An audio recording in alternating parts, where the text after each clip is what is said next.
C'est mieux? D'accord.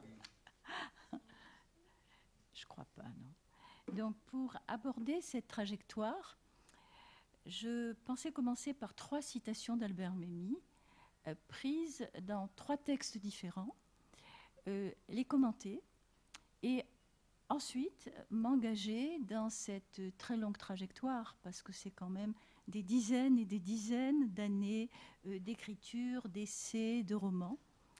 Alors, la première citation, la voici, elle est tirée de Portrait d'un juif. C'est en partant de ma condition de colonisé, puis de ma condition de juif, que j'ai retrouvé la signification des autres conditions d'oppression. Et un peu plus loin, je réfléchis là où cela me brûle.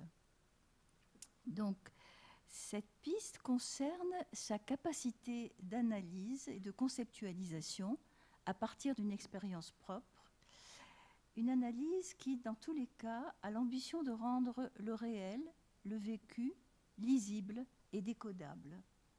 En ce sens, elle est politique, que l'on pense à Portrait du colonisé, car la lutte de l'opprimé commence au moment où il prend conscience de son oppression, où il refuse d'idéaliser ou de se voiler sa condition. Elle découle donc de la prise de conscience de sa situation et de la décision de prendre en main son destin. La seconde citation est tirée du Désert, un de ses romans. « Ah Seigneur, j'ai su ce qu'est aimer son pays d'enfance, le souvenir de chaque visage, de chaque fleur, retentissait si profondément en moi que j'en avais les larmes aux yeux à l'idée que peut-être je ne le reverrai plus. » Il s'agit d'un passage du désert, donc, où Djoubair el-Mammi, prince sans royaume, condamné à l'exil, s'adresse à Tamerlan, un conquérant victorieux.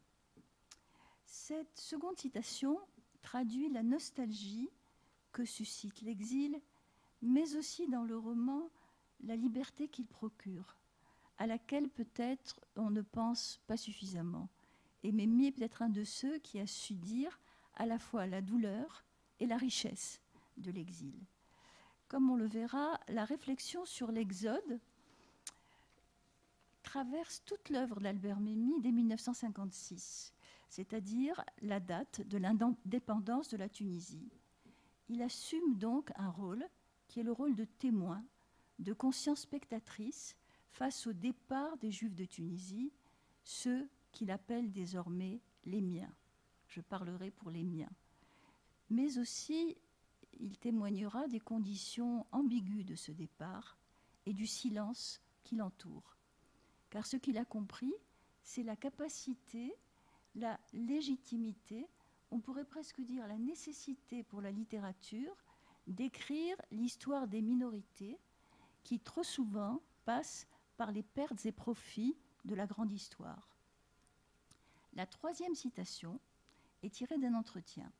« Je ne suis, dit-il, jamais inconditionnellement pour rien. » Ce qui concerne son engagement proprement politique, ses prises de position, peu soucieuses des consensus, de la pensée dominante, ce qui le pousse souvent à réfléchir à contre-courant, ce qui est d'ailleurs le titre d'un de ses livres. Elle traduit aussi son refus de tout embrigadement, ce qui pour lui constitue la seule possibilité de penser en toute liberté, mais aussi, malheureusement, en toute solitude. On a évoqué tout à l'heure le fait que l'œuvre de Memmi ne soit pas connue à sa mesure, qu'elle n'ait pas été relayée. Et je crois qu'il y a comme ça des penseurs qui sont des solitaires. Et Memmi n'a pas fait école. Il a eu des élèves, des étudiants qui ont partagé avec lui des expériences, mais, et ça rend triste, on ne peut pas dire qu'il ait fait école. Ainsi, parlant de cet accordage entre la dimension romanesque et la dimension, je dirais, d'essai, ou philosophique, ou sociologique. Ce qui est très intéressant chez lui, c'est qu'il y a une sorte d'accordage presque organique, c'est-à-dire que Memmi va toujours partir d'une situation vécue qu'il va décrypter, puis qu'il va décrire à l'aide d'une écriture donc littéraire, pour ensuite passer à la clarté de sa conceptualisation qui va se déployer dans l'essai. C'est-à-dire que, par exemple, Portrait du colonisé et Portrait du colonisateur, qui ont fait tant de bruit, j'y reviendrai, sont absolument liés à deux romans, La statue de sel et Agar. Et c'est à partir du vécu, à partir de la description de ce vécu, que Memmi va partir donc vers des concepts. Et là aussi, c'est extrêmement intéressant parce que ces concepts deviennent généralisables et universalisables. C'est donc à partir de son expérience dans la Hara de Tunis qu'il va écrire Portrait du colonisé, Portrait du colonisateur, et c'est à partir de Portrait du colonisé, Portrait du colonisateur et des mécanismes qu'il a mis en place qu'il va pouvoir forger des concepts qui marcheront pour toutes les situations de domination, c'est-à-dire le noir et le blanc, le colonisé, le colonisateur, la femme et l'homme, et le juif et l'autre. C'est-à-dire le juif dans une situation, dans une société majoritaire. Alors, le portrait du colonisé, portrait du colonisateur, a un retentissement immense. Je crois qu'il faut rappeler qu'au moment où, par exemple, il sort dans les temps modernes. Et que très très vite, le texte d'Albert Memmi va devenir une sorte d'étendard pour les peuples colonisés, dans la mesure où il a forgé justement des instruments de compréhension de cette réalité coloniale. Et ce qu'il a mis en relief, ce sont à la fois des concepts, mais aussi la manière dont ce vécu va retentir dans la vie privée de chacun en situation coloniale. Image de soi, intégration de stéréotypes dévalorisants, rupture avec les valeurs du groupe, rupture avec la langue maternelle. Et finalement, cette mise en place d'un vécu va lui permettre de toucher peut-être au cœur du mécanisme, qui est la relation infernale, qui est une relation de couple entre le colonisateur et le colonisé.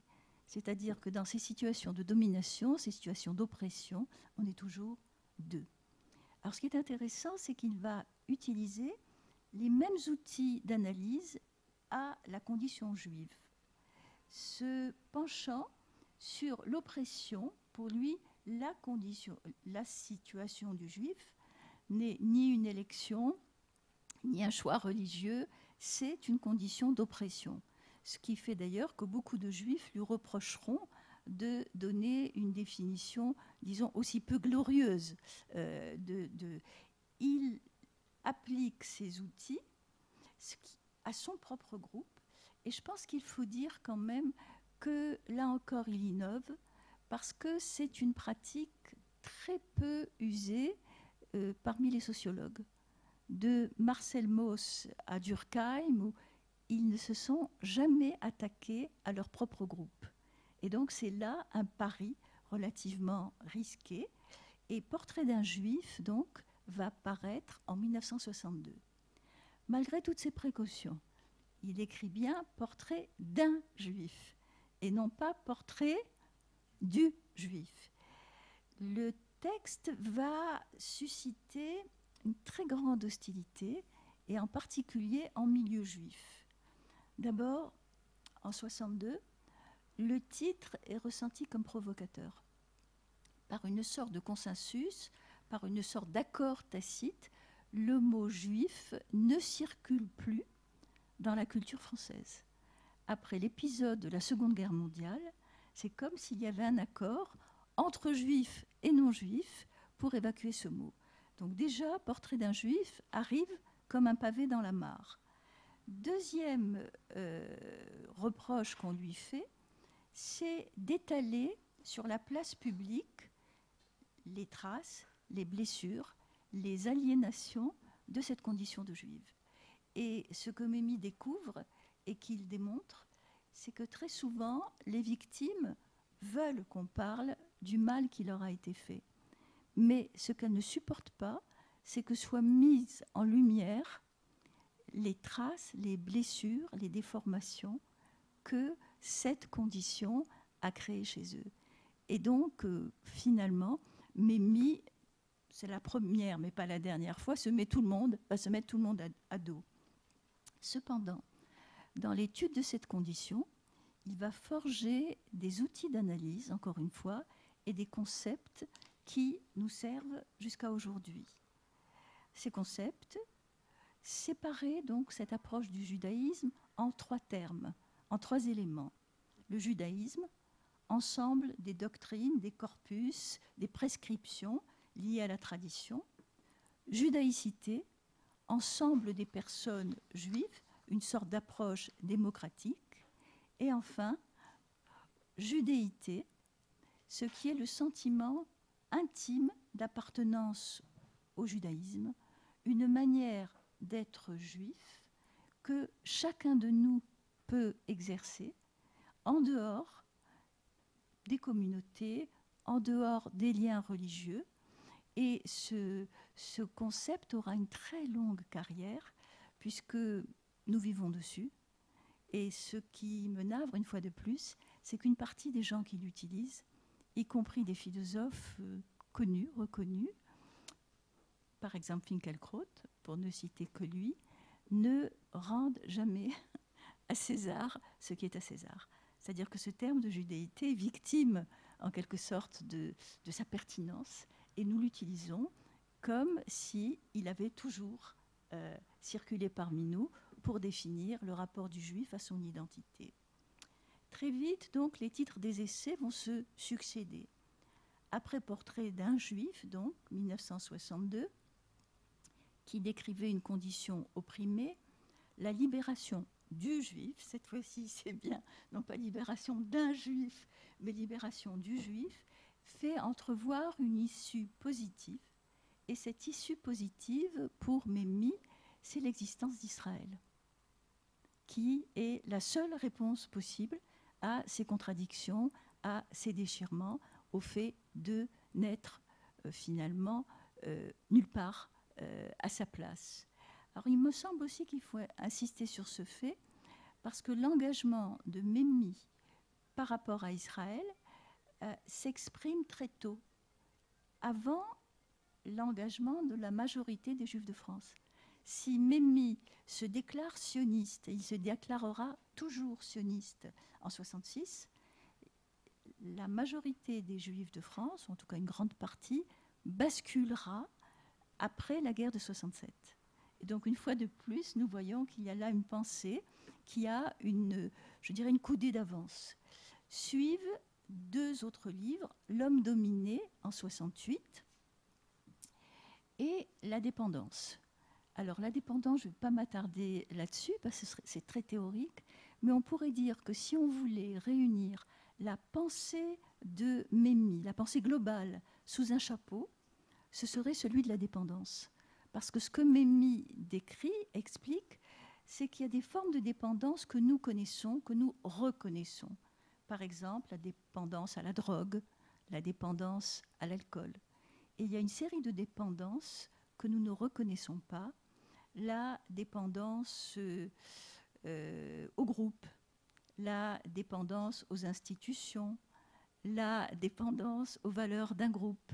Et effectivement, c'est sans doute cette forme de dépendance qui explique que l'on se sépare si difficilement du groupe, qu'il y a si peu de gens qui ont cette capacité, ce courage de parler finalement, y compris face aux leurs. Parlant comme ça, Memmi n'en parle pas, mais je pensais à quelqu'un comme Vladimir Rabi.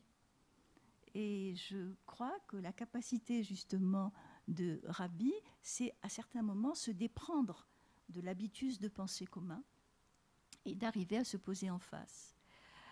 Autre concept, encore extrêmement important, et je crois qu'il est extrêmement important de nos jours, encore plus qu'à l'époque, il est posé en 1982 dans Le Racisme, le livre donc intitulé Le Racisme.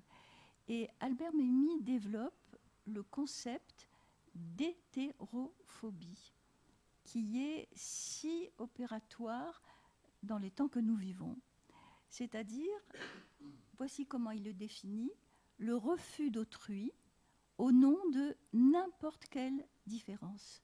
Ce terme désignant la peur diffuse et agressive d'autrui qui peut se transformer en violence et dont le racisme n'est qu'une expression particulière.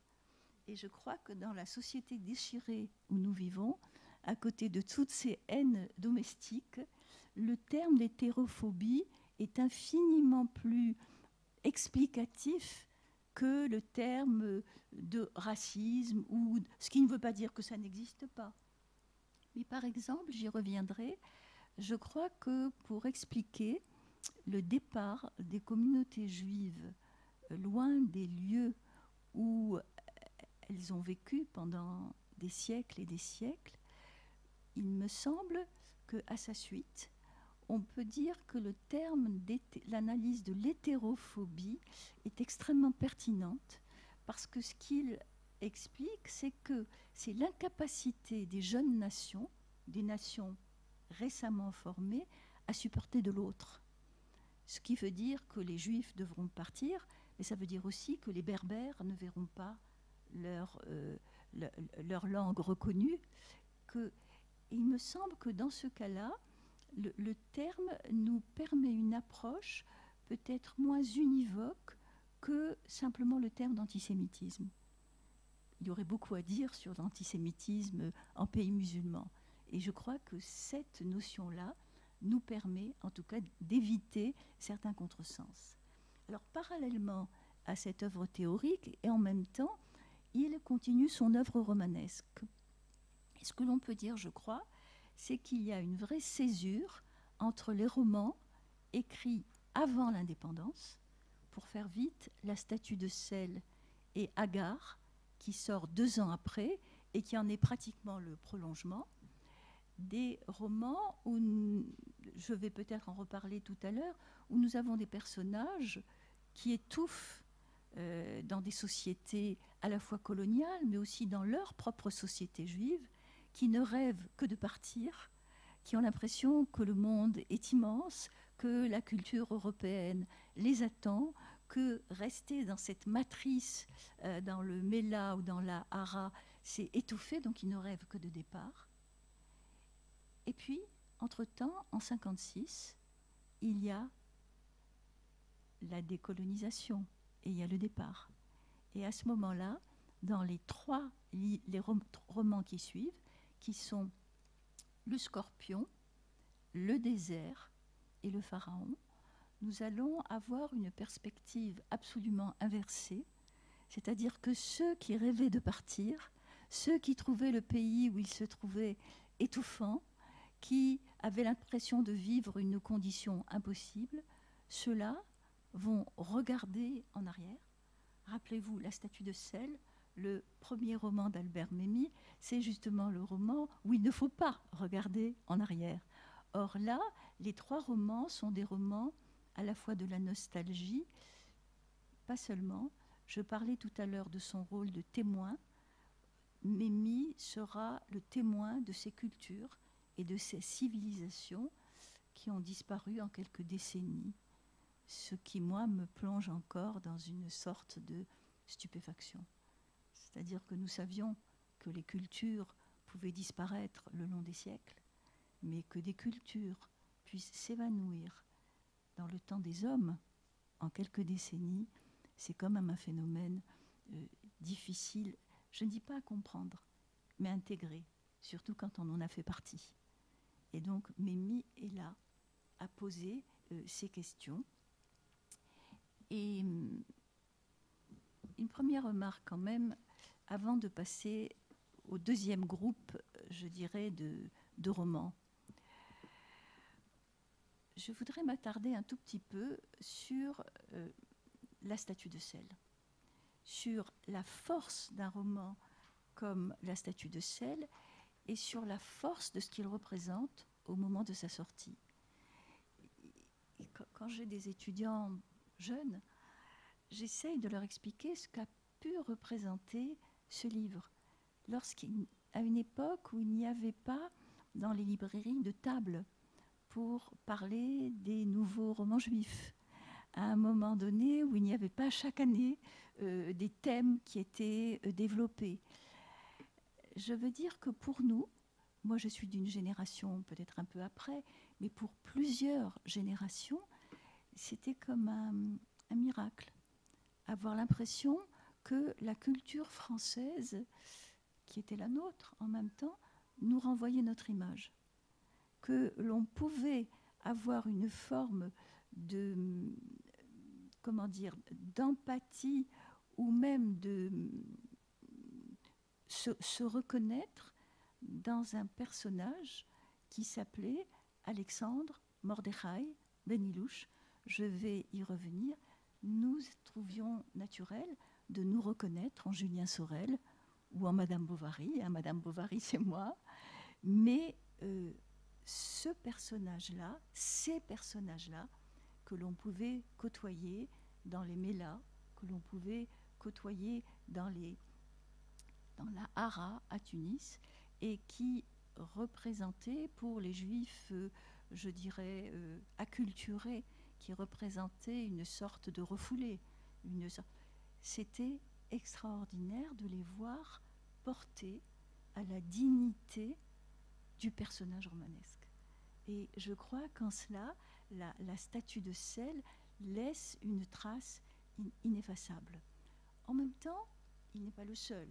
Si je veux le replacer au niveau de la littérature maghrébine, Albert Memmi se situe dans ce premier petit peloton d'écrivains maghrébins de langue française qui vont publier leurs livres à peu près en 2-3 ans, 3-4 ans.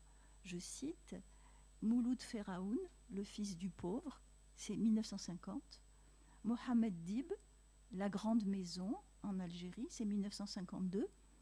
Mouloud Mameri, La Colline oubliée, 52. Driss Shraibi, Le Passé simple, au Maroc, 54. C'est-à-dire que nous avons vraiment ce phénomène très particulier de la littérature maghrébine de langue française qui va donc utiliser la langue française pour dire le malaise et la révolte devant l'occupation, de même qu'ils vont utiliser la culture française acquise pour réclamer l'indépendance au nom d'un certain nombre de principes, disons, que la France respecte ou parfois prétend respecter. Et donc, dans ce petit cadre, la statue de sel est sans doute l'œuvre qui a le plus subtilement, les autres œuvres sont souvent des œuvres violentes, mais celle qui a le plus subtilement décrit les déchirures et les impasses identitaires dans un monde colonial. De même, je ne vais pas trop tarder là-dessus, mais il me semblait important de le replacer. On pourrait dire que le roman de Memmi est sans doute le premier roman juif maghrébin de langue française. Ce qui ne veut pas dire que c'est le premier texte. Avant Memmi, il y a des textes qui remontent pratiquement à la fin du 19e. Par exemple, Guy Dugas, qui, comme Jean de Jeu, a fait un travail sur la littérature maghrébine de langue française, remonte jusqu'à un livre paru en 1886 qui s'appelle Rabbin et qui est un livre de Saadia Lévi et de Pierre Rondeau. Un livre assez étrange d'ailleurs, tant il a emmagasiné de stéréotypes qui ressortent de façon étonnante. On peut citer des séries de livres ou des nouvelles ou des articles. Je pense à toutes ces productions des instituteurs de l'Alliance israélite qui ont écrit des nouvelles, des contes. Je pense à Rivel, l'enfant de Loukala, par exemple, Les Contes du ghetto. Vitalis Danan en Tunisie, les contes de la Hara, Blanche Bendahan au Maroc. Alors je suis sûre que toi tu la connais, puisqu'elle est de Tétouan, qu'elle écrit ce livre Mazal Tov, et qu'à travers ce roman, elle va évoquer la condition de la femme juive dans une société patriarcale, parce que la société juive de l'époque est une société patriarcale. Mais le problème de ces contes, de ces récits, de ces nouvelles, c'est qu'ils vont hésiter, je dirais, entre le récit ethnographique et le récit folklorique, dans le pire des cas. C'est-à-dire, ce sont des textes descriptifs qui relèvent en fait, oui, de l'ethnologie, ils vont décrire un type humain, un groupe humain avec ses coutumes, et ils vont essayer de traduire ces coutumes incompréhensibles apparemment pour un tiers colonial et européen. Voilà. Parfois d'ailleurs, pas seulement colonial et européen, je pense qu'il y a des lecteurs israélites, français et philanthropes qui sont aussi les destinataires de ces livres. Je pense aussi à des journaux, mais je ne vais pas m'attarder, l'Avenir illustré. Enfin, il y a toute une série de journaux en période coloniale. Alors, avec la Statue de sel, c'est pour ça que je disais qu'à mon avis, c'est le premier roman, c'est l'irruption d'une subjectivité, d'un jeu autobiographique. Un individu dit l'oppression qu'il ressent dans un monde où il n'a pas sa place. Une œuvre où l'écrivain ne va pas se contenter de décrire, il va livrer ses déchirures intimes, des aveux d'une lucidité corrosive. Et je connais peu de lucidité aussi corrosive que celle de Memmi. Parce que quand on parle de pauvreté, il ne s'agit pas seulement de décrire des conditions matérielles, mais de décrire les sentiments qui accompagnent la pauvreté. La pauvreté, ça engendre la honte. Ça engendre la honte d'être pauvre, d'être mal habillé, la honte des siens. Et plus tard, quand on est grand, la honte d'avoir eu honte. Ça engendre l'humiliation, les ressentiments. La pauvreté laisse des séquelles que beaucoup veulent oublier. Et Memmi fera la liste de ces séquelles. Par exemple, le fait qu'il n'est jamais bien habillé. Il a gardé le souvenir de ses vêtements froissés, fripés, qu'on a donnés, puis qu'on a repris. Et alors, il a le désir d'être bien habillé. Mais une fois qu'il est bien habillé, il a le sentiment d'être endimanché. Et que donc, il va apparaître comme un ancien pauvre qui voudrait être endimanché. Et il y a des séquelles. Je pense qu'il y a une description chez Memmi qui a fait d'ailleurs que ce pouvoir, comment dire, il va nous permettre cette identification parce qu'il se tient aussi loin de la description folklorique que de l'évocation nostalgique et idéalisante. Je veux dire, la nostalgie pousse souvent à recréer un monde qui est aussi un monde de rêve, où on a oublié les... Et alors je voudrais revenir, peut-être que si vous avez lu La Statue de sel, vous vous souvenez, vous vous souvenez de l'ouverture du livre. Donc oui, quelqu'un veut l'évoquer? Allez-y. Abraham? Trop longtemps? Bon. Alors le héros, le narrateur, se trouve dans une salle d'examen où il passe la première épreuve de l'agrégation de philosophie, avec toute la charge symbolique de ce concours, en France en tout cas. Au lieu de rédiger la copie qui confirme et finalise son entrée dans le monde de la culture européenne, ce monde convoité, poursuivi, rêvé, il se livre à une rétrospective de sa vie, à ce qui l'a conduit à en arriver là. Et le livre s'ouvre donc sur cette rétrospective qui dit le prix à payer quand on est de conditions modestes pour entrer dans le monde de la culture, pour passer du quartier le plus pauvre de la Hara de Tunis à la salle des épreuves de l'agrégation, pour passer de l'arabe au français, pour passer d'une culture à l'autre. Et donc, il n'écrira jamais cette dissertation de philo, il écrira une vingtaine de pages qui sont le début de la statue de sel. Parce que, dit-il, ma vie entière me remontait à la gorge. Alors, il me semble qu'il faudrait peut-être aussi tirer l'œuvre de Memmi de cette espèce de ghetto, je dirais tunisien, où j'ai l'air de l'enfermer. Parce que la statue de sel, c'est aussi un des premiers romans, en tout cas que moi j'ai lu, pas une description, un roman sur la pauvreté, sur la honte.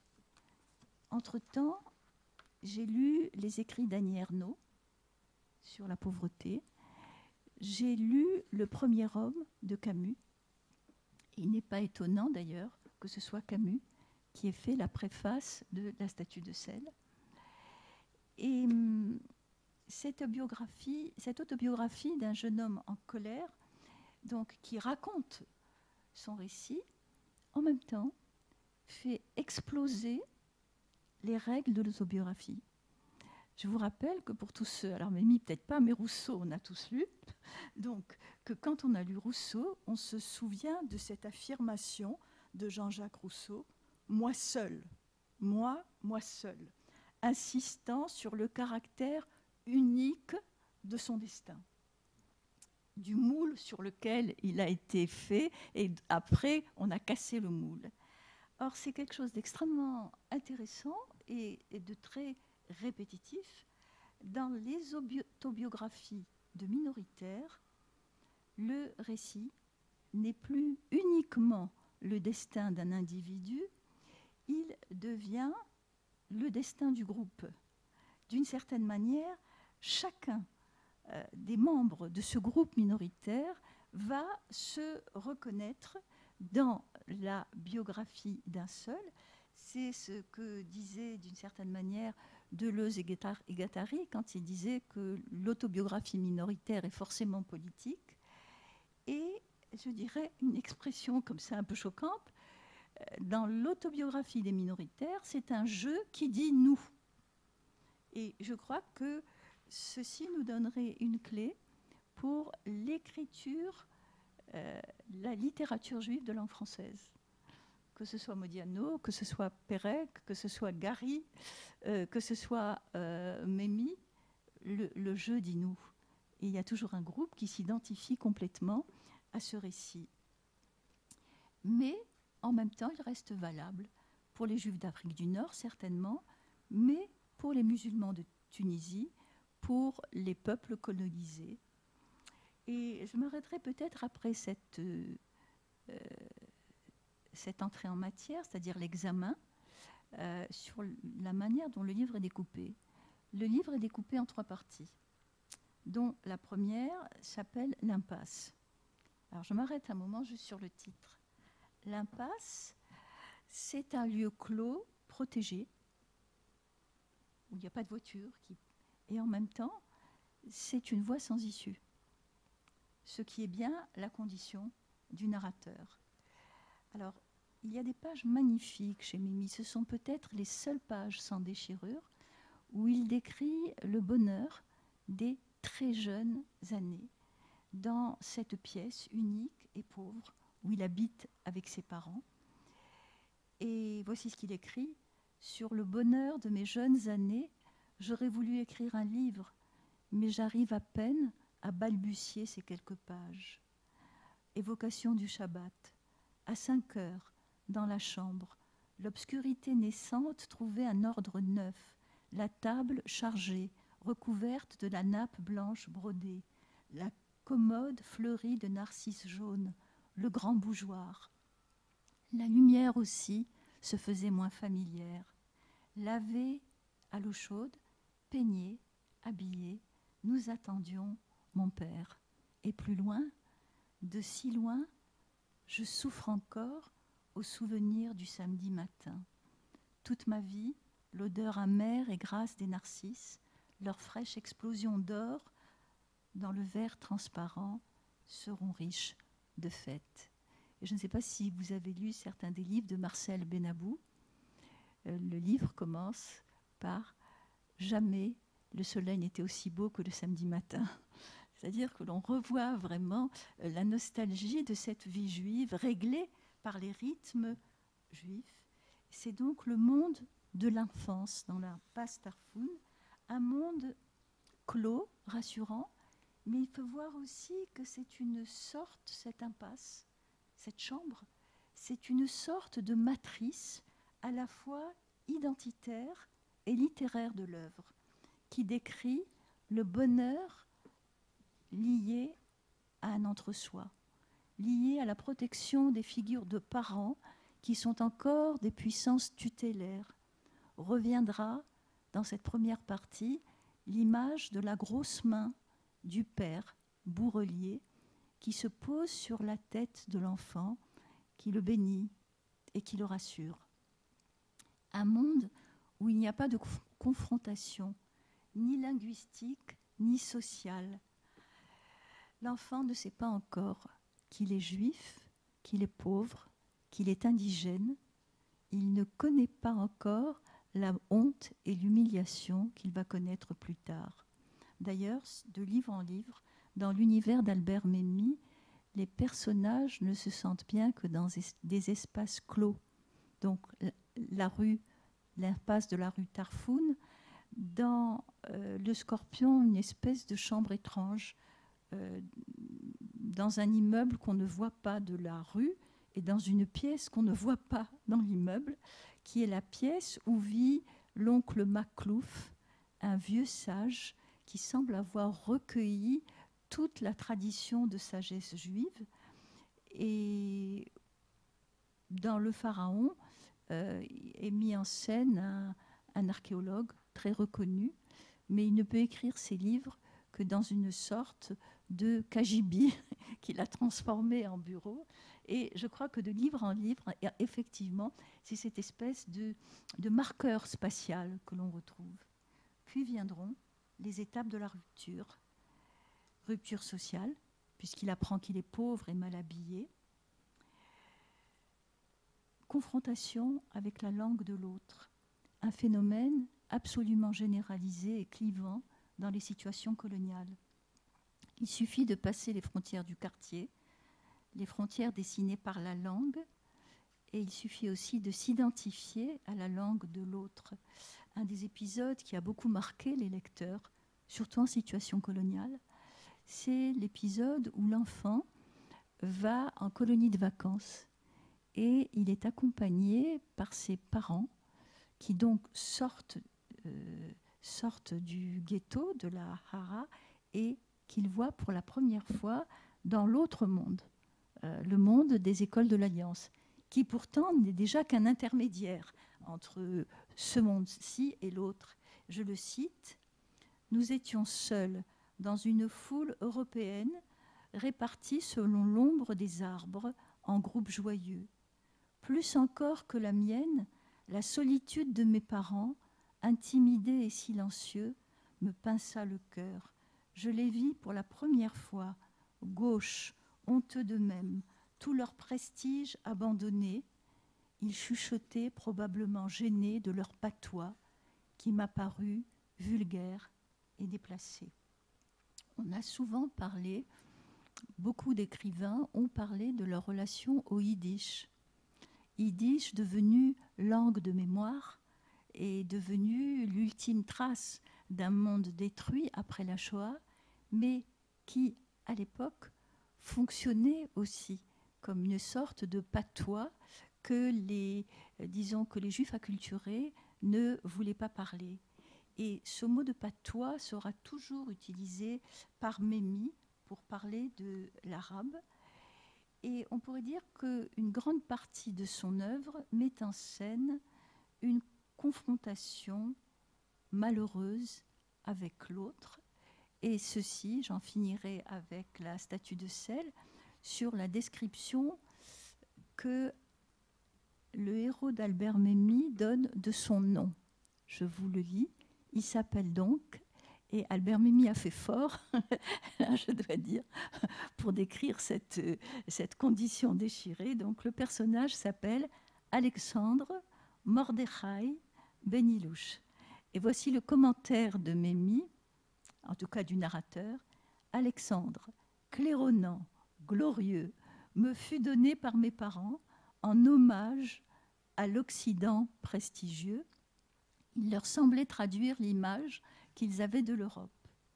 Mordechai, Mridrach en diminutif, marquait ma participation à la tradition juive.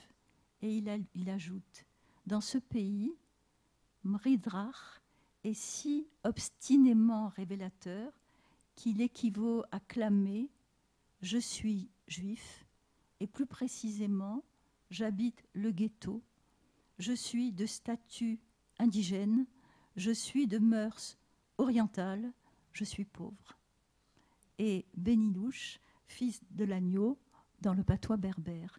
Et voici ce qu'il dit de ce sentiment d'exclusion, c'est-à-dire qu'il n'y a pas seulement le monde des autres, le monde des Juifs, le monde de la Hara et la ville européenne, mais c'est en lui-même que se conduit cette bataille.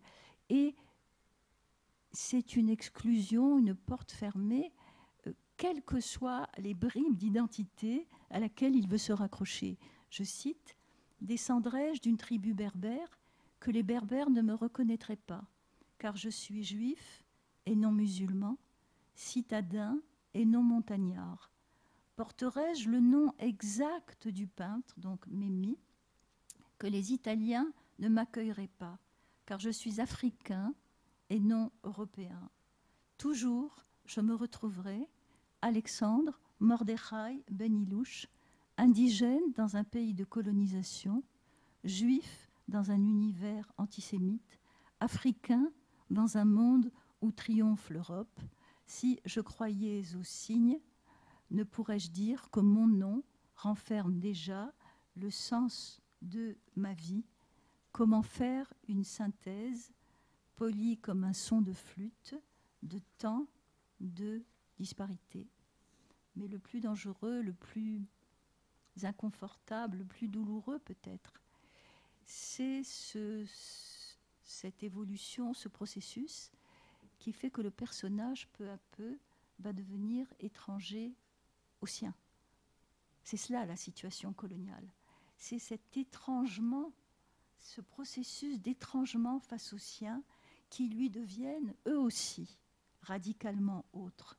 Il y a comme ça des épisodes dont les lecteurs de Memmi se souviennent, un moment où il rentre chez lui et où il trouve sa mère en train de se livrer à une danse, une cérémonie d'exorcisme.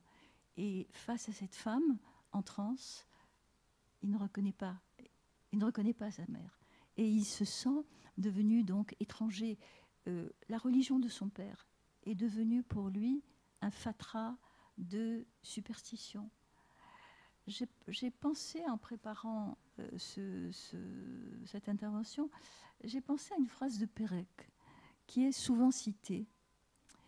Pérec écrit « Quelque part, je suis étranger par rapport à quelque chose de moi-même. Quelque part, je suis différent, mais non pas différent des autres, différent des miens. » Chez Pérec, cette phrase est la trace de la perte due à la catastrophe génocidaire et à une absence de transmission. Chez Memmi, c'est la trace d'un rejet volontaire, d'une violente coupure, mais qui est aussi, et cela il le dit, la condition de sa naissance à la solitude, donc à son statut d'individu séparé du groupe, ce qui est si difficile dans les sociétés de tradition arabe, et de sa liberté d'écrivain. Ce constat ne que reproduit dans le roman suivant, Agar, où le personnage, croyant réunir et concilier les deux parties de lui-même, fait un mariage mixte et dans le cadre de ce mariage verra que ces deux parties de lui-même présentes en même temps ne font que le tirer, accentuant encore la déchirure. Voilà, j'en ai fini pour cette partie-là. Je vais essayer d'aller plus vite. Je vais sauter une partie qui voulait évoquer l'écriture, je dirais, après la colonisation et la manière dont il prend en charge, je vais le dire en quelques mots, dont il prend en charge le départ des Juifs de Tunisie loin de leur pays, loin d'un pays où ils ont vécu très longtemps. Et je pense que ces œuvres littéraires donnent quand même une forme d'explication. On a souvent demandé pourquoi les Juifs sont-ils partis. C'est souvent d'ailleurs ce que demandent les amis musulmans lorsque les Juifs d'Afrique du Nord reviennent. C'est une plainte presque amoureuse. Pourquoi êtes-vous partis? Pourquoi nous avez-vous abandonnés? Qui est en partie vrai d'ailleurs, sans doute. Mais ce que Memmi montre, par exemple dans Le Scorpion, c'est la force de cette hétérophobie des jeunes nations qui est à l'œuvre. C'est-à-dire que ces deux personnages, l'un des deux personnages du Scorpion, s'appelle Marcel, il est ophtalmologue, et il a décidé, après l'indépendance de la Tunisie, qu'il reste en Tunisie. C'est son pays, il a envie d'œuvrer pour ce pays, et donc il va rester. Et insidieusement, et c'est le genre de choses que le politique ne peut pas établir, que seule la littérature peut raconter, c'est-à-dire cette succession de notations. Le médecin qui a créé le département s'appelle Niel, mais aussitôt et on a terriblement besoin de lui, mais aussitôt l'indépendance acquise, on lui signifie qu'il faut qu'il parte, il ne faut pas qu'il prenne la place de Tunisien.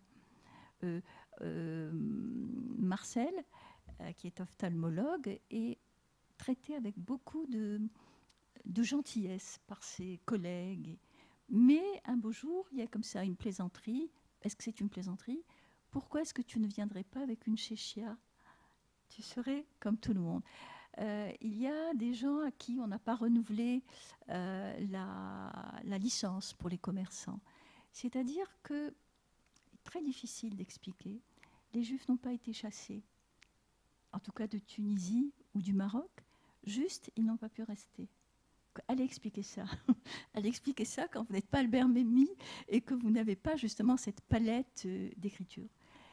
Ils n'ont pas été chassés, ils sont aussi partis, souvent d'eux-mêmes, parce qu'ils croyaient rejoindre une France qu'ils croyaient connaître, une France dont ils avaient rêvé. Bon, et donc ce que Memmi fait à l'intérieur de je dirais, de ces livres, de ce trio, de cette trilogie romanesque, c'est expliquer les raisons du départ et expliquer aussi la nostalgie. Le fait que je me suis souvent dit, mais là c'est hors Memmi, que je ne connais pas beaucoup de Polonais qui aient eu la nostalgie de la Pologne, qui aient eu la nostalgie, en tout cas au moment où ils sont partis, après ce qui s'est passé. Nous sommes dans des relations étranges, où il y a de l'amertume, mais de la douceur, où il y a le regret de s'être séparés, mais le ressentiment de n'avoir pas pu rester. Je pense que cette dimension romanesque rend compte de ce qui n'est pas logique, forcément. Maintenant, j'en viens à proprement parler à l'engagement politique. J'ai essayé de montrer comment la conceptualisation d'un certain nombre de réalités, ces concepts étaient politiques dans leur effet. J'ai essayé de montrer comment Memmi, témoin de la décolonisation et du départ, avait donc un rôle de témoin, et ce témoignage a une dimension politique. Je vais essayer de voir maintenant ce qu'il en est de son engagement politique concret. Et je pense qu'il part d'un paradoxe, d'une contradiction, refuser aussi bien l'indifférence et la passivité que l'illusion ou la complaisance. Et je dois dire que la vision de l'histoire qui se dégage de l'œuvre de Memmi semble être aux antipodes de la conception développée dans les mêmes années par des penseurs soucieux de se trouver dans le sens triomphant de l'histoire et persuadés de la réalité de cet élan qui les porte vers le progrès. Memmi, de ce point de vue-là, est plus pessimiste et paradoxal. C'est-à-dire que s'il refuse l'illusion ou la complaisance, il postule l'engagement de l'intellectuel, mais malgré tout, en dépit de sa lucidité. De toute sa vie ressort la nécessité de prendre parti, de s'impliquer pour les causes que l'on croit justes. Mais, dit-il, sans conserver trop d'illusions sur la nature humaine, sur les mobiles profonds qui poussent les hommes à l'action politique, sur la lucidité des maîtres du monde ou sur l'innocence de leurs victimes. La morale politique de Memmi est une morale de janséniste. Elle semble dessiner avec pudeur, avec tristesse, avec humour, la condition déchirée de l'intellectuel qui prétend s'engager dans l'action, tout en gardant son esprit critique, ses réserves, sa liberté de pensée et de jugement face au pouvoir. D'où les réserves de ces personnages, par exemple, face au pouvoir tunisien, qui ne font d'ailleurs que refléter ses propres positions et ses propres hésitations face à Bourguiba. Par exemple, je cite, « Profitant de l'émotion provoquée par la bombe du marché central », donc c'est l'époque de la lutte, Gozlan, le héros juif intellectuel de Memmi, osa manifester ouvertement son inquiétude. Ce scrupule suscite un jugement catégorique porté par les politiques sur les intellectuels. Sarli pensa que décidément Bourguiba avait raison de juger des intellectuels indécrottables. Tôt ou tard, il faudra rompre avec eux. Et il y a des limites que marque Albert Memmi à l'engagement de l'intellectuel. Il y a une frontière qui sépare l'homme d'action des autres, car ce qui caractérise pour lui l'intellectuel dans l'histoire, c'est sa liberté. Sous peine de devenir un intellectuel organique, il lui faut bien, à un moment ou à un autre, se séparer à ceux qui ont la raison d'État, qui ont le pouvoir, qui souscrivent à la raison d'État, qui demandent à leurs compagnons de route de faire abstention pendant un moment de tout jugement, d'où cette phrase que je citais au début, « Je ne suis jamais inconditionnellement pour rien ». Si l'on s'éloigne un moment de ces doubles romanesques et qu'on suit sa trajectoire, on va voir que la trajectoire de Memmi, si peu connue malheureusement, est une trajectoire de courage intellectuel. Parce que très vite, avec la publication de Portrait du colonisé, il est considéré comme l'un des prophètes de la décolonisation. Ces livres sont des textes de ralliement pour les élites des pays décolonisés et on veut en faire, comme Frantz Fanon ou comme Aimé Césaire, le porte-parole des peuples dominés ou encore, entre guillemets, le grand ancêtre. Et bien, très peu de temps après les décolonisations, Memmi n'hésite pas à poser les questions qui fâchent. Il pose la question de la laïcité, celle des règles et des pratiques démocratiques. Il pose la question mal reçue à l'époque du droit des minorités dans des États dont la Constitution mentionne qu'ils sont de religion musulmane. Il met très vite en garde, donc justement, contre l'hétérophobie des jeunes nations. Et cette exigence, ce refus de l'embrigadement, je regarde, peut se retrouver, je crois, ce refus de la complaisance dans tous les domaines où il a laissé sa marque. Il n'hésite pas à prendre ses distances avec un concept comme celui de droit à la différence, qui est un beau boomerang, entre parenthèses, mais qu'il a pourtant contribué à promouvoir, dès lors qu'il lui semble comporter des risques de dérapage. Je le cite, « Étant un des premiers responsables de cette promotion de la différence, je voudrais toutefois dissiper un malentendu. S'il me fallait me résumer, je rappellerai que ce n'est pas tant la différence qui est importante que la signification qu'on lui donne. » Et il dira, emporté par son élan, le pendule va en général bien au-delà. L'affirmation de soi prend quelquefois des proportions mythiques. Au mythe destructeur du passé, on oppose des contre-mythes tout aussi délirants. Le moindre ancêtre devient un héros de légende et une danse folklorique le sommet de l'art. Mais faut-il passer du refus de soi à la surenchère, se valoriser à l'excès parce qu'on a été dévalorisé à l'excès? Ne risque-t-on pas de commettre les mêmes erreurs que les partisans racistes de la différence, de s'affirmer bientôt contre les autres? Ce refus de l'embrigadement se retrouve dans bien des domaines. Memmi a toujours été sioniste. Et comme je disais, il a toujours affirmé très clairement la dimension de son soutien à Israël. Je le cite, « La vérité est que pour la première fois depuis des siècles, les Juifs, y compris les Juifs arabes, essayent de parer au coup, et cela s'appelle sionisme.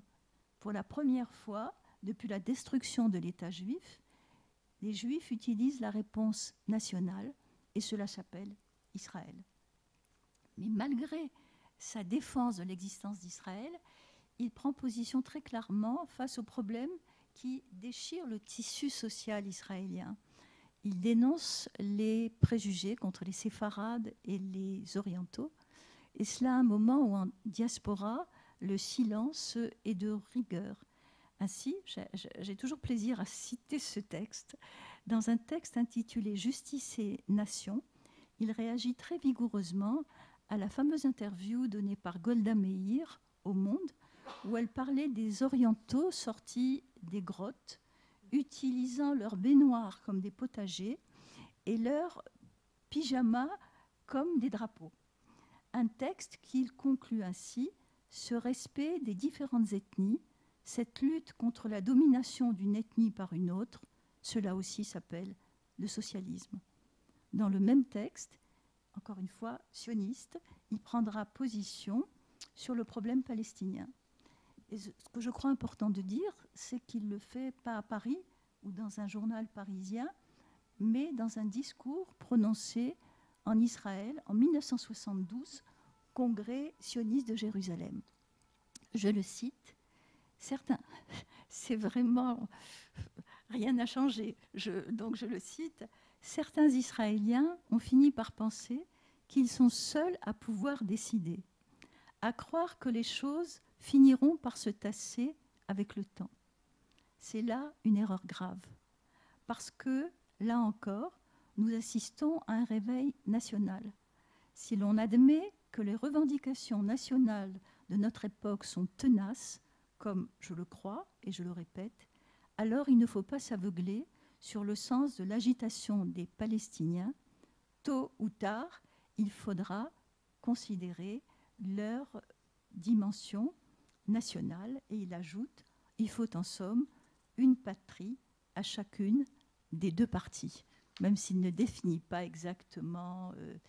Alors on pourrait se dire, voilà, pro-palestinien, ben non, car tout en étant partisan d'un dialogue et d'une coexistence judéo-arabe et israélo-palestinienne, ce qui lui vaut d'ailleurs l'hostilité de beaucoup de juifs français, en particulier communautaires, Albert Memmi publie le recueil Juifs et Arabes. Et dans ce texte, Juifs et Arabes, il bat en brèche tous les mythes sur le bonheur juif en diaspora musulmane, en expliquant qu'il n'y a pas de situation de minoritaire, surtout dans des pays non démocratiques, qui ne soit pas une situation de non-droit, une situation d'humiliation et refusant cette fameuse image d'Épinal qui semblait expliquer que donc on n'avait pas besoin d'Israël puisque les gens étaient si heureux dans les pays. Voilà.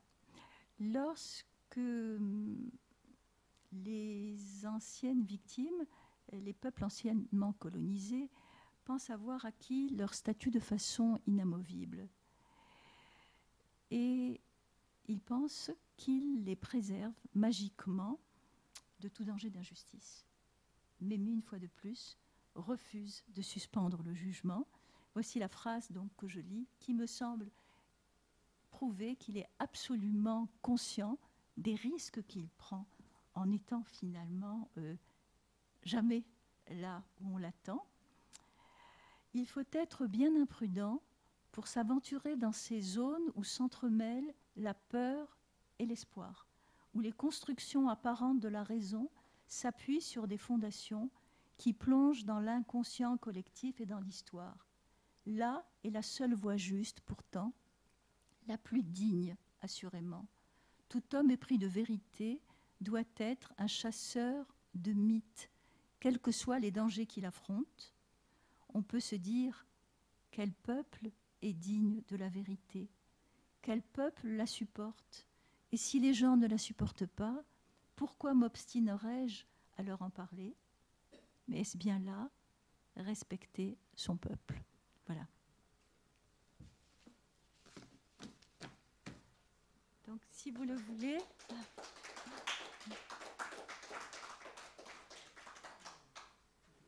il nous reste du temps pour la discussion ou pour.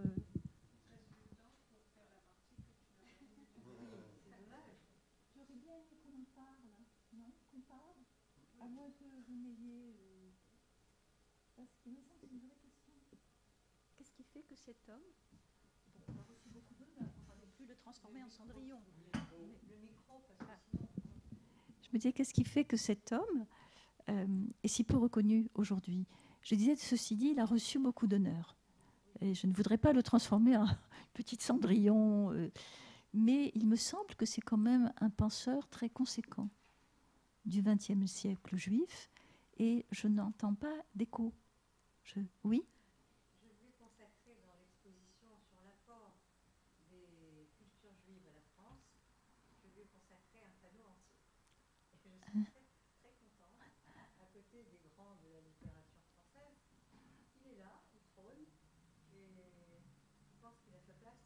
Est-ce que vous pouvez nous parler de cet apport des... L'apport de mes livres? Non, de l'ensemble où il s'inscrit. C'est une exposition qui vient d'avoir lieu à la mairie du 16e et qui part de l'engagement citoyen à partir de 1791 jusqu'à nos jours, avec la première et la Deuxième Guerre mondiale, le grand rabbin Jacob Kaplan, des figures laïques et des figures aussi religieuses, et qui montrent tout ce que la culture juive a pu apporter dans le sens de la créativité littéraire, artistique, musicale, architecturale. Et pour chacun, il y a un exemple, aussi bien dans la culture ashkénaze que séfarade, justement avec l'apport en 1962, et puis l'émergence de ces cultures maghrébines. Et là, j'ai beaucoup apprécié tout ce que vous avez dit. En tout cas, merci de l'avoir fait figurer.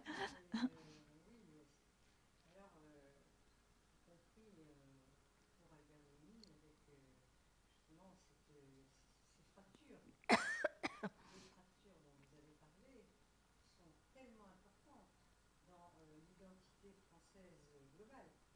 C'est-à-dire qu'on parle, vous avez dit aussi, le problème de l'identité, c'est un problème majeur. Je crois que formidable, très très bien montré, donc plusieurs, au niveau personnel, au niveau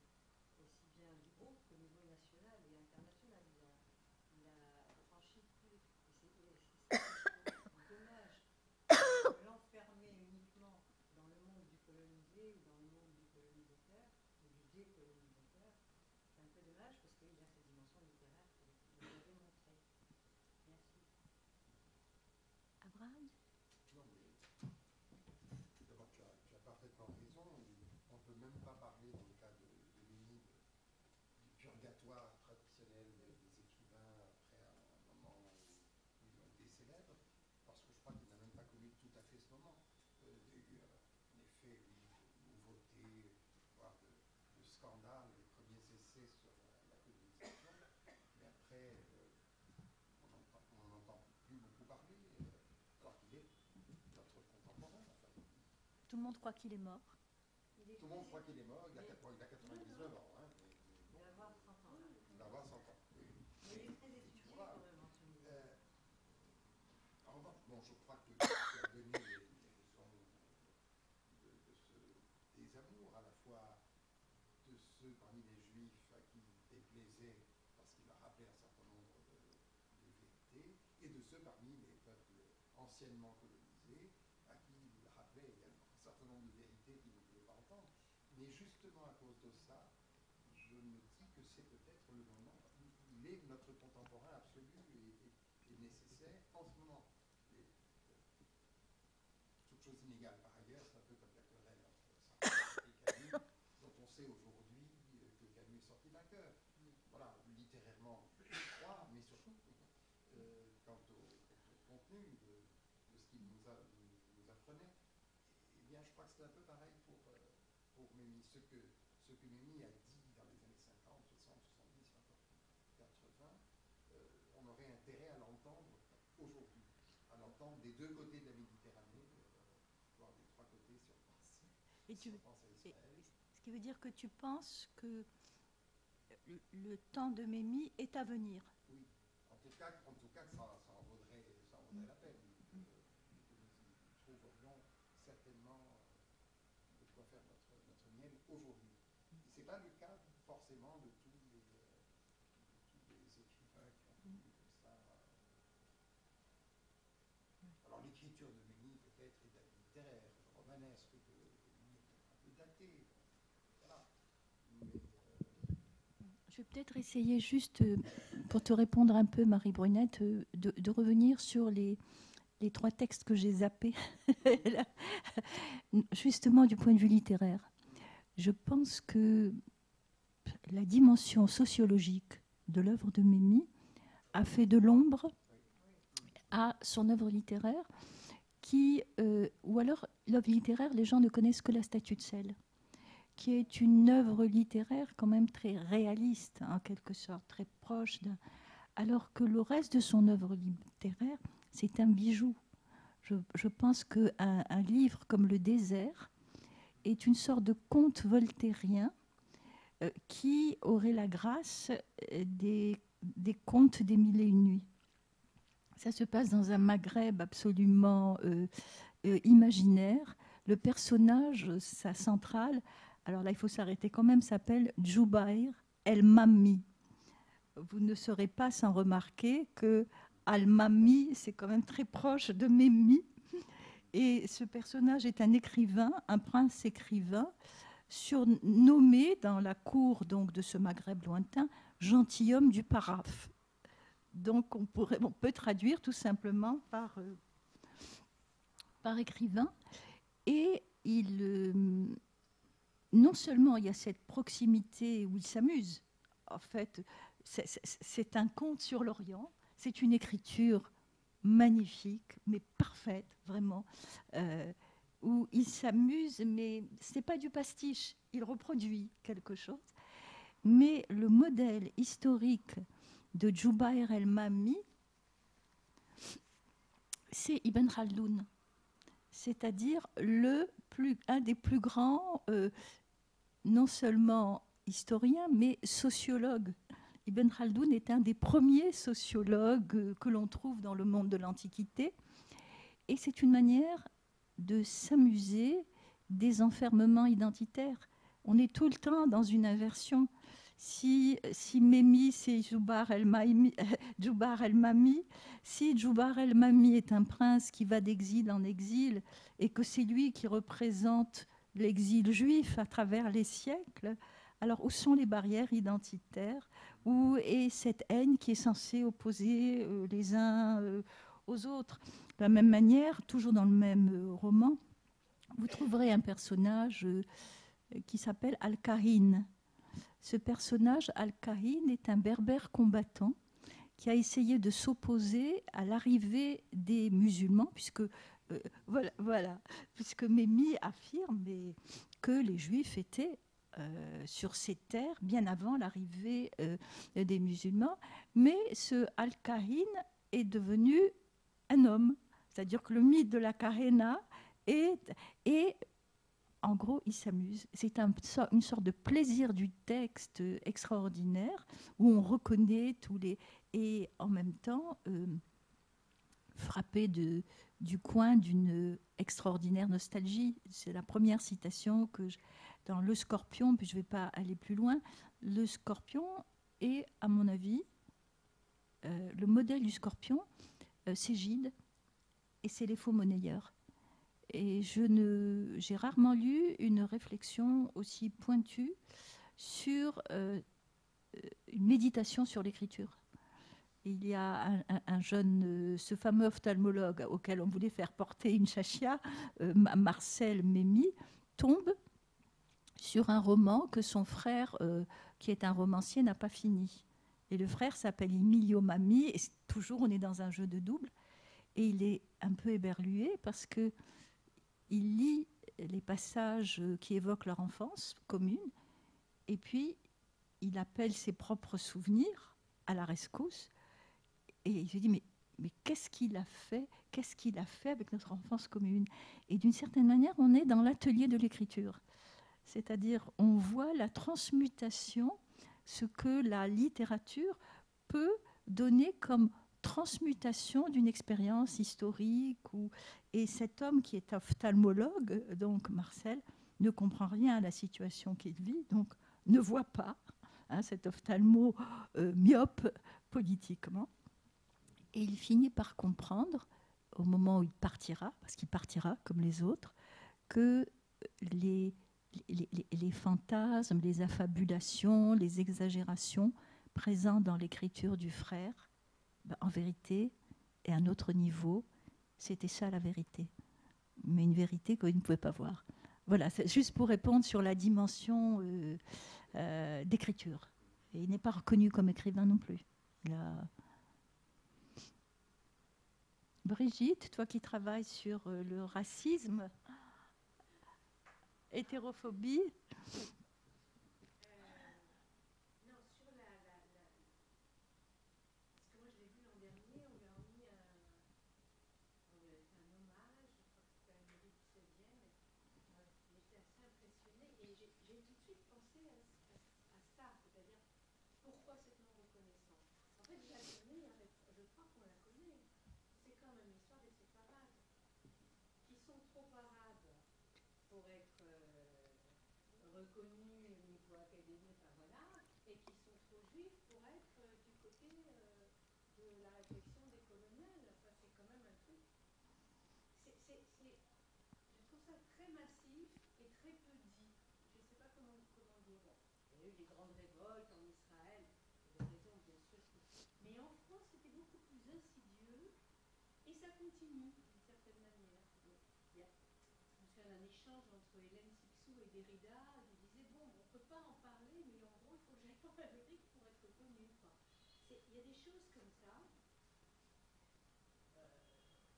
L'histoire de la résistance des Juifs d'Alger qui ont permis le débarquement à Lille, personne n'en sait rien. Enfin, bon, il y a comme ça je crois que au-delà de ce qu'il dit, de la pertinence de ce qu'il dit, qui est quand même très très moderne en plus, ce que tu as dit,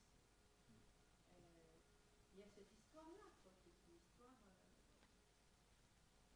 Je citais Camus, même Camus avait du mal parce qu'il était pieds noirs. Juste pieds noirs, ça suffisait. Donc oui, je pense que c'est toute l'histoire de cet entre-deux qui on cumule le racisme et l'antisémitisme. C'est ça. Dérangé. Ouais. Je pense que Ijo, je te donne la parole. Je pense que le concept sur lequel il vient insister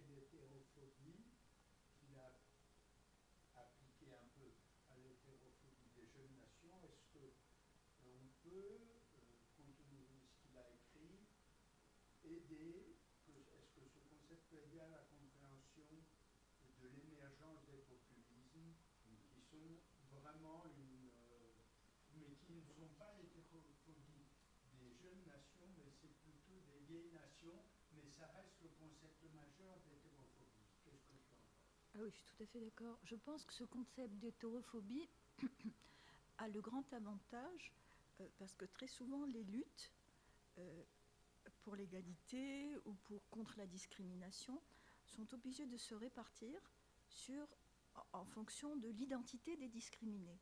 Donc, il faut se battre pour les homosexuels, il faut se battre pour les maghrébins, il faut se battre contre l'antisémitisme, il faut se battre contre contre la xénophobie. Or, ce qui me semble formidable, c'est que ce terme d'hétérophobie englobe à la fois toutes ces catégories et puis, par rapport à ce que tu dis, est presque ahistorique. C'est-à-dire qu'il fonctionne à différents moments. Ce n'est pas la même réalité, mais moi j'aurais beaucoup aimé qu'on puisse, même dans les discours, j'ai vu que Taguieff avait écrit quelque chose sur Albert Memmi. Alors je n'ai pas eu le temps de le lire. Non, il a Pierre-André Taguieff a écrit quelque chose dans un livre consacré à Albert Memmi. Donc je vais aller regarder parce que je me demande s'il va le citer pour l'hétérophobie, justement. Après judéité, Oui. Non, judéité, c'est quand même... il a été constamment... Et qui connaît le nom de celui qui... je veux dire, j'ai...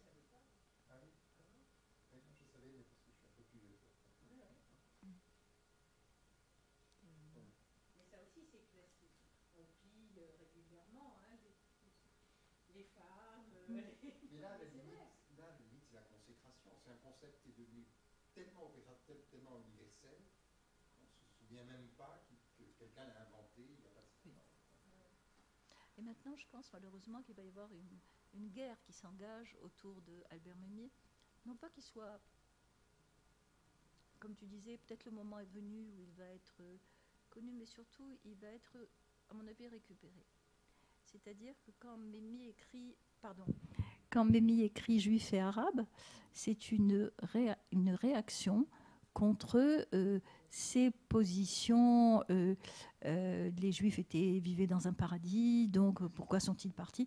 Et donc, il marque très fortement et il rappelle ce qu'a été la dimitude, mais dans une sorte d'adresse qui est en même temps presque fraternelle à ses amis musulmans. Et jusqu'à aujourd'hui, les intellectuels musulmans du monde arabe, pas seulement tunisiens, viennent voir Memmi, viennent parler avec lui, sont en dialogue avec lui. Afifa Marzouki, et voilà. Et moi, il m'est arrivé pour des formations pour des enseignants, donc d'étudier des textes de Memmi, parce que justement, il y a cette espèce de balancement. Mais maintenant, il est récupéré pour ce qu'il a dit sur les dhimmis, dans une véritable machine de guerre contre les musulmans, en prenant ce concept de dhimmitude dans son acception la plus rude, et en faisant comme si ça avait été toujours comme ça partout, alors que la condition de dhimmi est loin d'être enviable, mais que dans le même pays, elle pouvait changer entre une ville côtière et une ville de l'intérieur, selon qu'il y avait un roi ou un autre. Et de toute manière, c'est inacceptable, il faut le rappeler. Mais on est face à une espèce de machine idéologique qui s'est construite autour du concept de dhimmi, qui appelle à la rescousse Memmi, qui l'a dit dans un contexte précis. Et voilà, donc malheureusement, j'ai bien peur qu'il ne soit appelé à la rescousse, mais Pour de mauvaises raisons, oui. Il a dit dans un. Je me souviens que c'est la première fois que je disais ça. Parce qu'on était dans un contexte où ce qui dominait, c'était effectivement une espèce de roman, voilà, de coexistence heureuse qui était portée à la fois par la gauche, par le nationalisme arabe, pour dire qu'en gros tous les problèmes étaient venus voilà, du colonialisme d'Israël. Donc lui apportait la contradiction, la réflexion, etc. On est passé dans une autre époque. C'est l'argument de la droite ou l'extrême droite sioniste. Évidemment.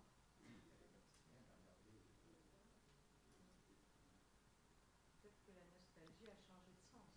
Vous l'avez dit tout à l'heure. Oui. Parce que très longtemps, maintenant, les Juifs qui sont partis ont eu la nostalgie. Aujourd'hui, ce sont les Tunisiens. Quand on va les voir, ils ont une nostalgie, ils nous arrêtent. Vous êtes nos frères et revenez, pourquoi vous êtes partis, vous l'avez dit. Et c'est vrai, j'ai expérimenté 3 fois cette année. J'ai été 3 fois en Tunisie, dans des endroits différents, et 3 fois, c'était l'assaut, quoi, de tendresse, de gentillesse. Et d'un autre côté, on parle des tombes profanées, on parle. Alors, il y a vraiment quelque chose qui ne va pas chez eux non plus, qui n'est pas en harmonie avec leur histoire, avec la dignitude. Oui, mais j'ai l'impression. Nous, on est un peu aussi déchirés avec ça. Oui, mais j'ai l'impression peut-être que dans certains pays musulmans, là encore, on revient finalement à Mémi, il me semble que le regret des Juifs ou la reconnaissance de la langue berbère, c'est la prise de conscience qu'un pays ne peut pas fonctionner s'il n'y a pas de l'autre. Et je pense qu'ils se sont enfermés, que des choses se sont passées tristes et graves, que je ne mets pas sous l'angle, moi, de l'antisémitisme, par exemple au Maroc, mais sous l'angle de cette hétérophobie. Voilà, de l'autre. Et maintenant, par exemple au Maroc, il y a une constitution, une nouvelle constitution, qui dit la part apportée par l'autre, par les berbères et par les juifs, à la culture. Pardon ? Oui, à la culture marocaine. Et il me semble que c'est peut-être une manière de tourner le gouvernail. Est-ce qu'il est encore temps ? Des preuves concrètes, des preuves d'amour, comme disait l'autre. La restauration des cimetières, des synagogues au Maroc, la reconnaissance timide, mais quand même, en Algérie d'ailleurs aussi, de la langue et de la culture berbère, qui commence à. Je pense que j'avais. À propos de nostalgie, pardon si ça s'éloigne un petit peu de nous, mais ce que tu disais de la Pologne, on n'a jamais vu un juif polonais nostalgique de Cracovie ou de Varsovie. Ijo ? Je me disais, c'est curieux, quand on songe à Séfarade, je parle bien de Séfarade, de l'Espagne, ils ont beaucoup souffert aussi. Les souffrances des Juifs espagnols, c'est pas seulement 1492 et l'exil, il faut remonter à plusieurs siècles dès 1391, Séville, les bûchers, les massacres, les conversions forcées, l'Inquisition, ça a été très lourd. C'est pas la Shoah, on va pas faire un assaut sinistre. On parlait des douleurs, mais ça a été terrible.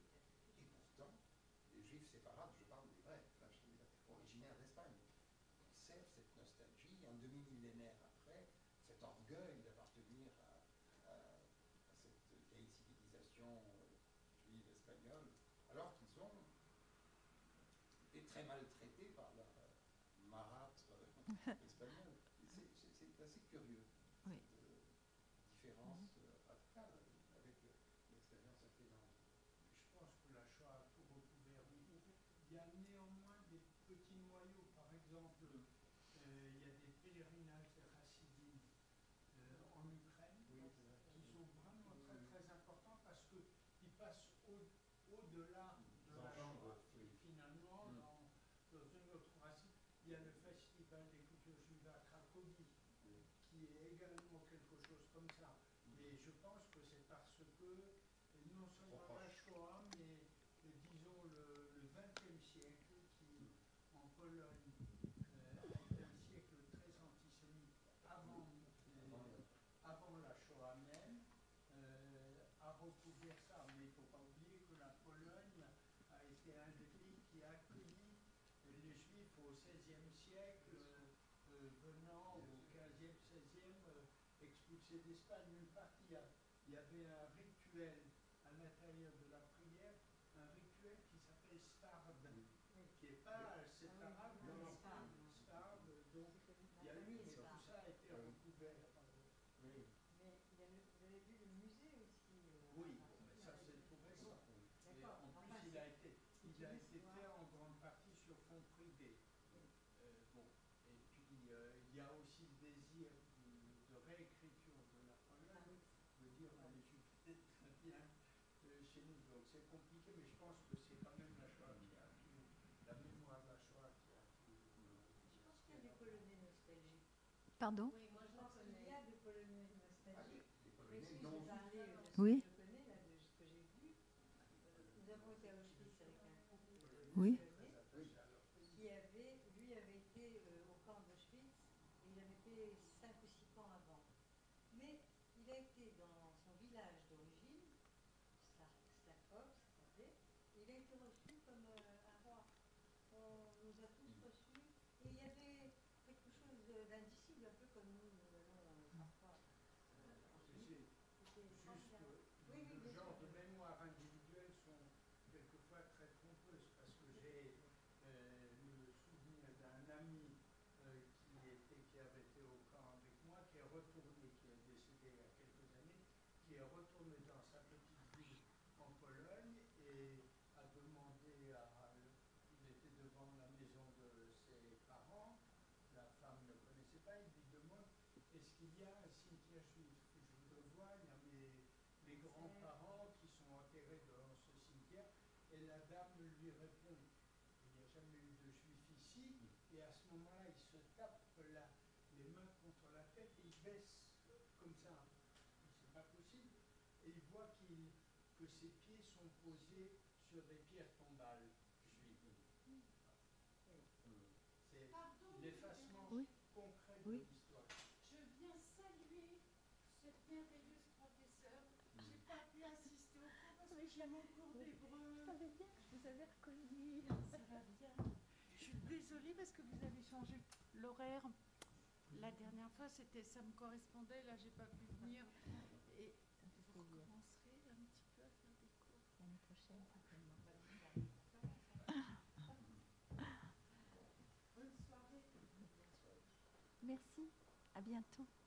Petit truc anecdotique. Quand je disais que les Juifs ne savaient plus pourquoi ils étaient partis, mais qu'il y avait quelque chose qui les poussait à partir. Je me souviens d'un des tout premiers sketchs de Boujna, qui était à la fois hilarant et terriblement tragique. Je me souviens peut-être de cette phrase. On partait, on jetait la clé, ou on prenait la clé, mais on savait qu'on ne reviendrait jamais, on fermait les volets. Et on partait. Pourquoi on partait? Parce que ça partait. Et je me souviens, à l'époque, c'était absolument glaçant. Les gens rigolaient dans la salle. Moi, je trouvais ça glaçant. Oui. Vous l'avez bien senti? Oui, il y a énormément de confusion. Du sketch, non, mais je me souviens de la première fois où j'ai entendu Boujna. Et comme toi, j'ai senti tout ce qu'il y avait comme non dit derrière le rire. Voilà, c'était... Les gens ouais. rigolaient. Mm.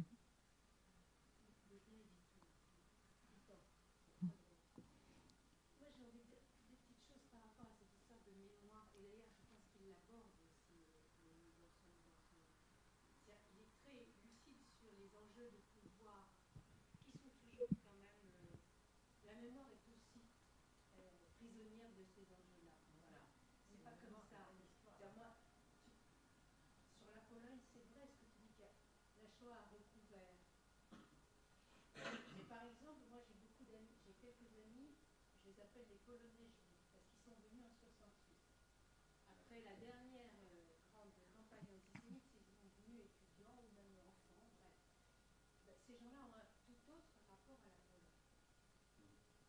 Ils aiment ce pays. Ils ont un accent à couper au couteau, et quand je dis à mon copain, mais fais-le là, 40 ans, tu vas continuer avec ton accent, tu vois bien, ils t'ont jeté. Ouais. C'est pas parce que les Konal, ils ont dit que c'est pas mon pays que c'est pas mon pays. Et je crois qu'il faut se souvenir qu'on est quand même, que même nos mémoires sont tout le temps prises dans des enjeux. C'est-à-dire que, je prends un exemple, au moment des accords d'Oslo, où on croyait la paix possible, moi j'ai des amis algériens, tunisiens qui sont partis en Israël. Et il y a eu le début des voyages de juifs séfarades d'Israël qui retournaient au Maroc, etc. C'est-à-dire chacun allait chercher la part manquante, celle dont on nous a amputé, parce que quand même quelque part c'est ça aussi l'histoire, dans un espoir de concorde, etc. Aujourd'hui, ces mémoires-là, elles sont figées. Le discours qui les accompagne est un discours de séparation. Et on se souvient de ce qui nous intéresse. Je prends un exemple assez personnel, mais mon beau-père, le père de mon mari, qui était un homme absolument gentil, donc du Maroc, il est resté jusqu'en 67. C'est vraiment les derniers de mes temps. Et il est resté, il était receveur de poste, de Casa. Il est parti le jour où il a reçu, c'est des histoires qu'on trouve partout, hein, où il a reçu un article de l'UMP, c'est l'équivalent de la CGT, en gros, où il était avec son syndicat qui disait qu'il y avait un nid de vipères-sionistes qui prenait le travail des vrais Marocains. Bon, on connaît cette histoire qui a été déclinée partout pour les Juifs, donc à un moment donné, même quand ils ont voulu en être, même quand ils ont... Eh bien, on a su cette histoire, nous, son fils, 20 ans après, parce qu'il n'en a jamais parlé. Et quand il parlait du Maroc, il disait que les gens étaient formidables, qu'il avait des amis, etc. C'est pas qu'il a menti, c'est qu'il a choisi, dans ses souvenirs, parce que c'était le même genre ici, parce que les larmes de ses collègues, au moment où il est parti, où les souvenirs sympas, ont pris le dessus. On choisit. Oui, moi j'ajouterais peut-être qu'on choisit aussi en fonction du contexte. Ce que tu disais, je pense par exemple que la mémoire, je ne peux pas dire pour toutes les mémoires, mais la mémoire des Juifs qui ont vécu dans les pays musulmans, quels qu'ils soient, est en train de changer parce que il y a eu de gros traumatismes entre-temps. Je veux dire ce qui se passe en France. Mohamed Merah, la tuerie de Toulouse, viennent raviver un traumatisme, ce qui s'est passé pendant l'intifada, et c'est très difficile d'expliquer ça, parce que quand on est dans un groupe, ceux qui crient le plus fort à l'antisémitisme sont toujours ceux qui sont écoutés, parce qu'ils vont vers des choses simples et concrètes. Et qu'en plus, c'est très difficile de dire aux gens. Mais je pense que la mémoire, à la fois, elle change en fonction du contexte, mais qu'il y a une sorte de projection rétrospective sur le passé. C'est-à-dire que le rapport aux musulmans tel qu'il était vécu, et il ne faut pas dire qu'il était idyllique, il était variable, et en tout cas au XXe siècle, il a peut-être été moins...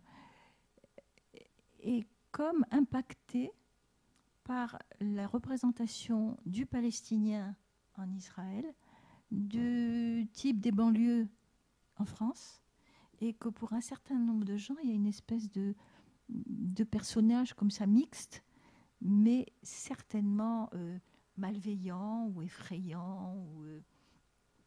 Et je me dis, comment est-ce qu'on peut lutter? Je crois par la littérature, par exemple, mais ça n'a pas beaucoup de poids à côté de quelques vociférations à la télévision.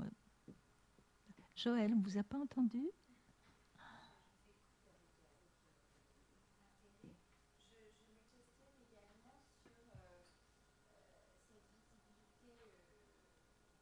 Moindre pour Némi et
Il s'est un peu fâché avec les deux. C'est-à-dire que Sartre le reçoit, et Mémie croit rêver être invité, et Sartre, même plus loin, il lui propose de faire partie de l'équipe des temps modernes. Et donc Mémie arrive, s'assoit sur une chaise, et puis a l'impression qu'il est face à une réunion mondaine, que les gens s'écoutent parler, et puis finalement il se dit « je ne reviendrai pas ». Et il ne revient pas, et Sartre lui propose de faire un numéro spécial Tunisie. Et Mémie réfléchit, mais il ne s'en explique pas. Et puis il dit « je ne l'ai pas fait ». Et donc on a l'impression, maintenant avec Camus c'est plus compliqué. Camus l'accueille vraiment. L'accueille dans son bureau chez Gallimard, lui écrit la préface. Mais à un moment, Camus est quelqu'un comme brûlé par rapport à la question algérienne. Là où on appuie, or les textes de Mémie est un jeune homme en colère, et ces premiers textes ont quand même une forme de violence ou de radicalité. Et il dit qu'il a senti un changement chez Camus par rapport à lui, et qu'il s'est toujours demandé si ce n'était pas ses prises de position par rapport à l'indépendance algérienne qui avait fait que Camus était un peu... Enfin, je ne sais pas si je vous réponds, mais il y a ça... Camus était davantage dans la nuance et l'apaisement, partir pour sa mère également, et pour réunir tout à fait, je pense que oui.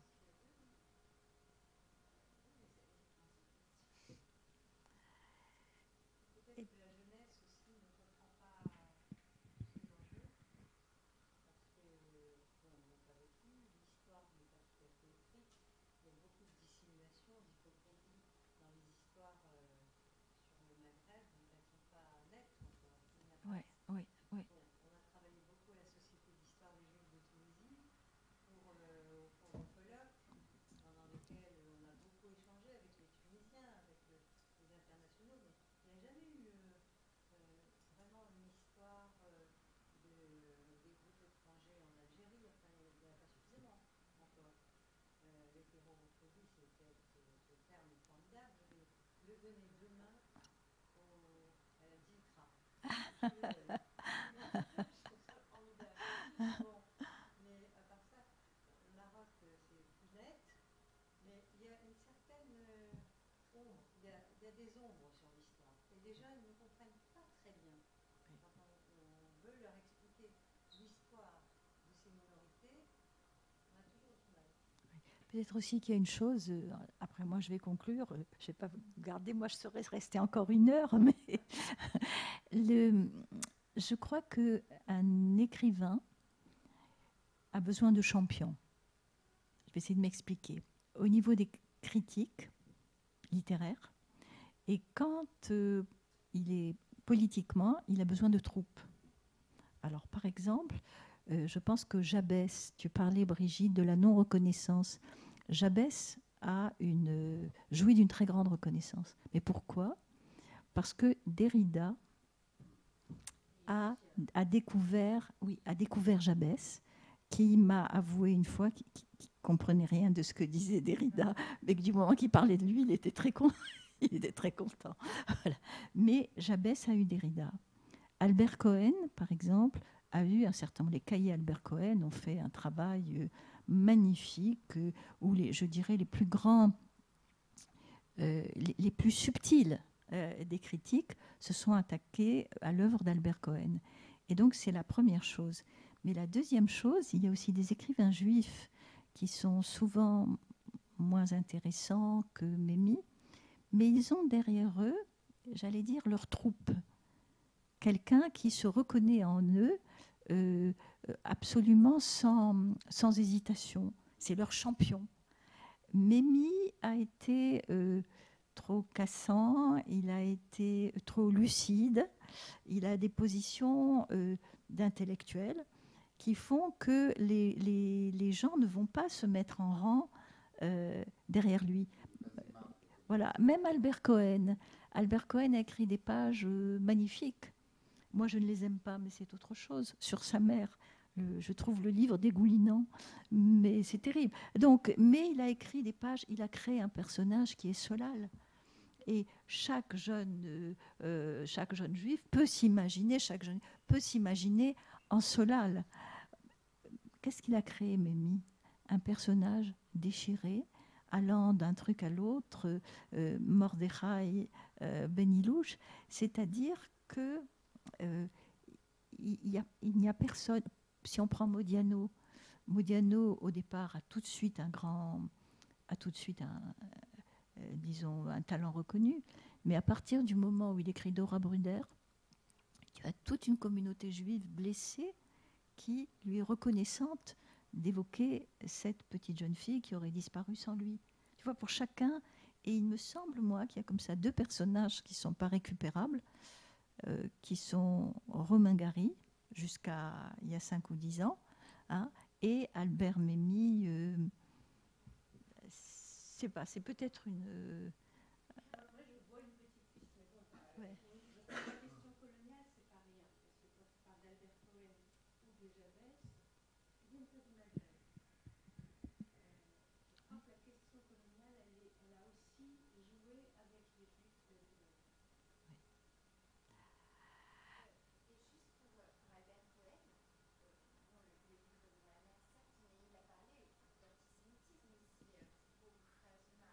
Alors, Oui. c'est vrai que c'est axé uniquement sur l'antisémitisme, alors qu'Albert Memmi vraiment parle de toutes les différences, etc.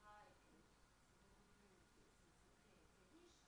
Mais Albert Cohen aussi a beaucoup travaillé sur l'antisémitisme, et puis il est venu de sa Grèce natale à Marseille. Finalement, il y a beaucoup de possibilités. J'ai cru comprendre que tu t'es pris pour Solal à un moment, c'est ça?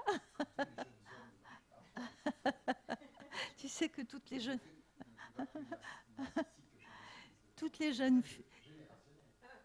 filles de la même génération se prenaient pour la Justine de Durel.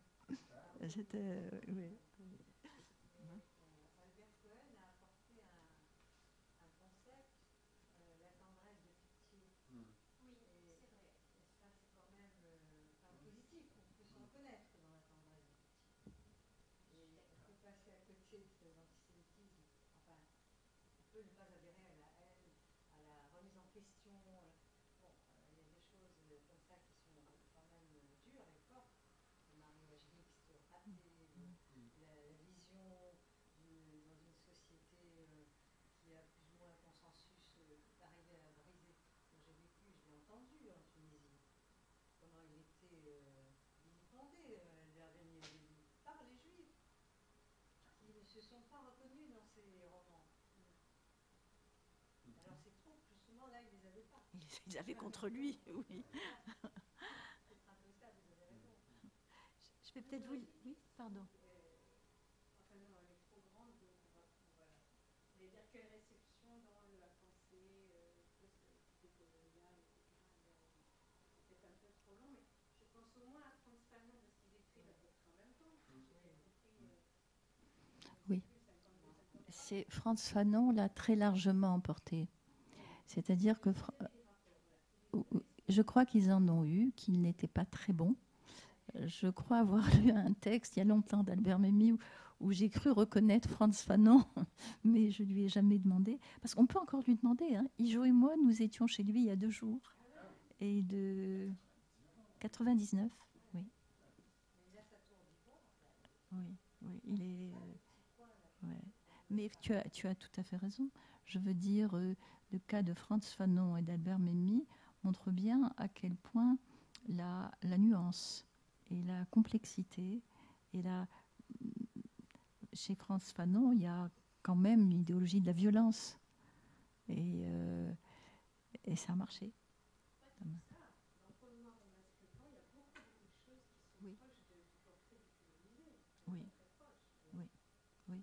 Ben, on les a souvent comparés. Mais il y a aussi le fait que Albert Memmi, à qui on veut donner ce statut, comme à Fanon ou comme à Césaire, pose toutes ces questions. La démocratie, la constitution, il se fait même détester. Il y a quelques années, en 2004, il écrit un livre qui est une sorte d'écho de Portrait du colonisé, qui s'appelle Portrait du décolonisé. Bon, qui est peut-être moins rigoureux, mais où il pose la question aux élites, qu'avez-vous fait? Et il nous a raconté qu'il était invité dans plusieurs radios pour présenter le livre. Donc c'était en 2004. Il pouvait encore sortir. Et les gens ont entendu Albert Memmi, Portrait du décolonisé. Ils n'ont même pas lu.